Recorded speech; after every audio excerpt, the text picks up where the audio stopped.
Is for the water relay race. Mike needs the work. Hey, look at that thing, huh?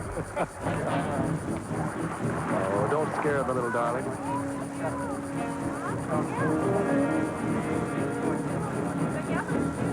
It's only Dave Butts. Meanwhile, Richard Todd is over with linebacker Rich Milano, the Redskins. Rich, you guys won the first two events. You're down by one now. You have to win this one and stay in it. Can you do it?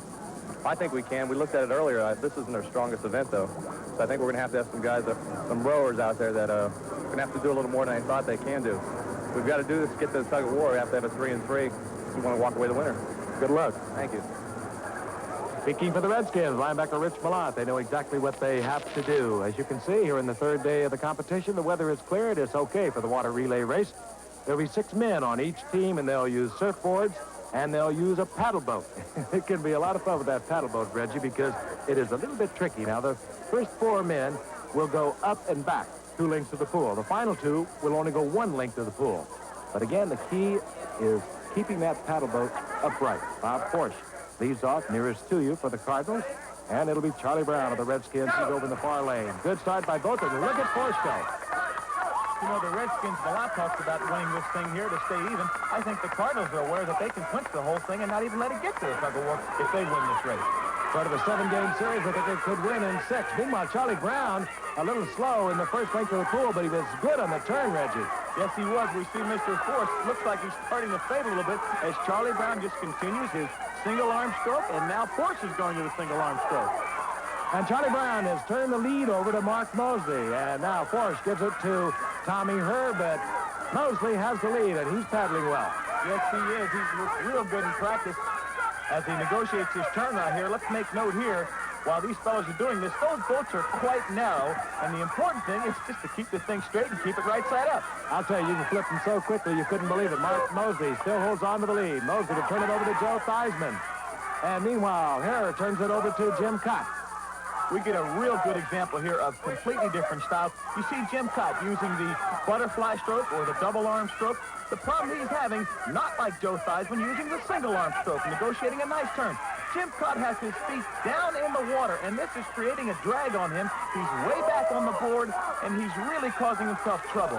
He isn't going to make it too well. We see that good style of Joe Theismann, single arm or freestyle, and his feet up out of the water. Making real good time, Frank. Theismann and the Redskins are smelling blood as they have a commanding lead. Now Rich Milano takes over, and meanwhile, all Darrell Porter can do is wait for Jim Cott, who's working his way in. I think Jim is running out of steam right there.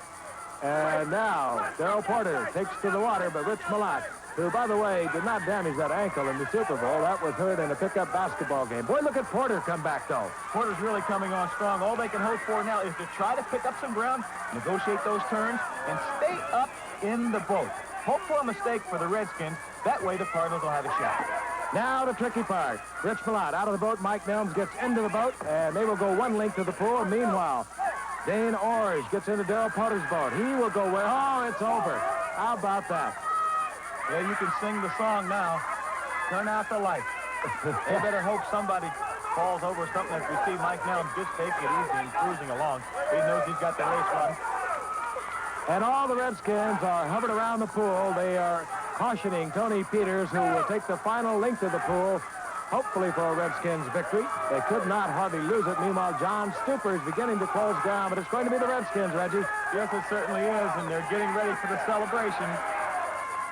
Have a good time. It's party time now.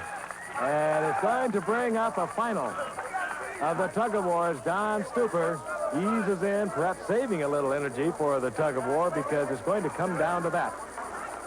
And we're going to get the customary high five that goes with the victory from the Redskins. All right. So the Redskins have won the water relay race. They got off to a great start. They won the first 2 events. Then they watched as the Cardinals came back to win 3 in a row. And now we have it all tied up at 3. And once again, it has come down to the tug of war. In the tug of war, you can use as many men as you want, but you have to have a certain amount of weight.